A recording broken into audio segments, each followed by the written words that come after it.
My name is Lindsay Ryson, and today I'm hoping to give you all a little insight on periodontal disease.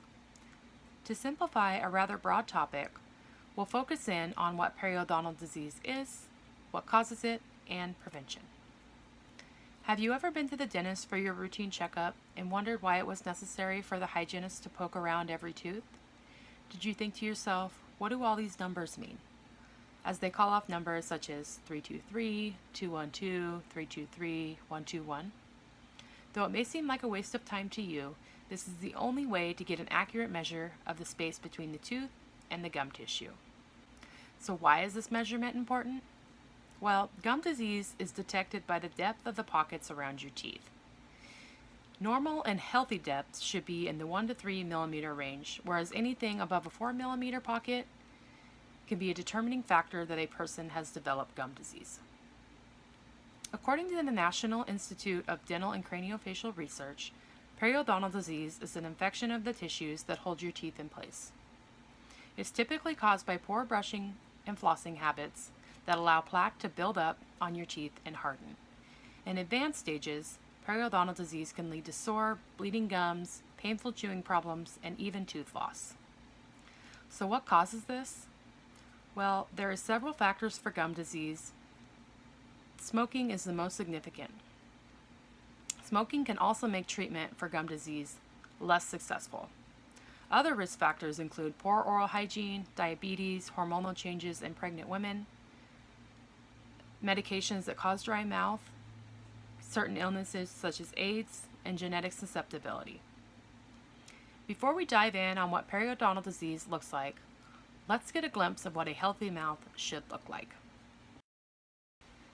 Healthy gum tissues should be coral pink in color, have a stippled appearance almost like an orange peel. They should be firm and tight against your teeth. And lastly, they should not bleed when you brush or floss. There isn't just a one-size-fits-all for determining if a person has developed periodontal disease. There are stages that are classified by the severity of the disease.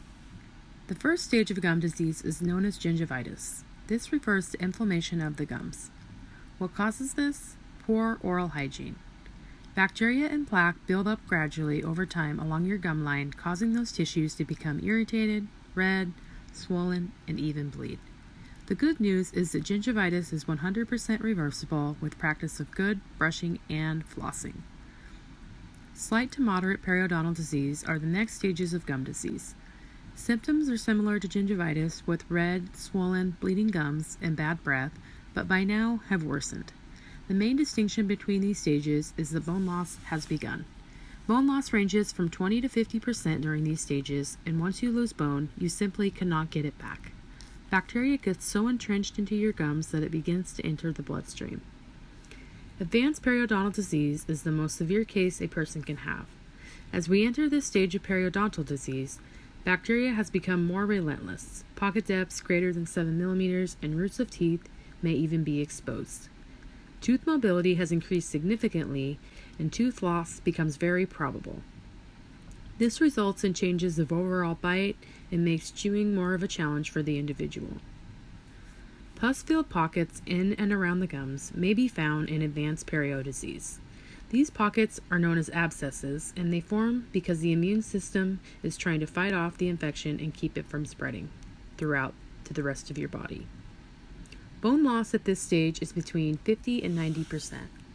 Due to the severe infiltration of bacteria and the destruction it has caused to the integrity of the teeth, this final stage is only manageable with treatment, and it is not reversible. So how can we prevent periodontal disease? Whether you're struggling with advanced gum disease or are in the beginning stages of gingivitis, there are things you can do to keep a healthy mouth. In 1965, Dr. Harold Lowe and his colleagues conducted a study called Experimental Gingivitis in Man. The study included 11 healthy male dental students that Dr. Lowe asked to participate in an experiment in which they were told to cease all oral hygiene measures. This meant no brushing, flossing, or mouth rinsing. The study concluded that all students developed gingivitis within 3 weeks, but also they were able to regain healthy status within 7 to 11 days. They did this on their own without any professional help. just consistent oral hygiene. As you can see, keeping a healthy mouth is crucial for the rest of your body. Brushing and flossing every day is one small step that everyone can take to prevent the risk of getting periodontal disease. I hope that everyone can draw from this presentation the significance of maintaining good oral hygiene habits.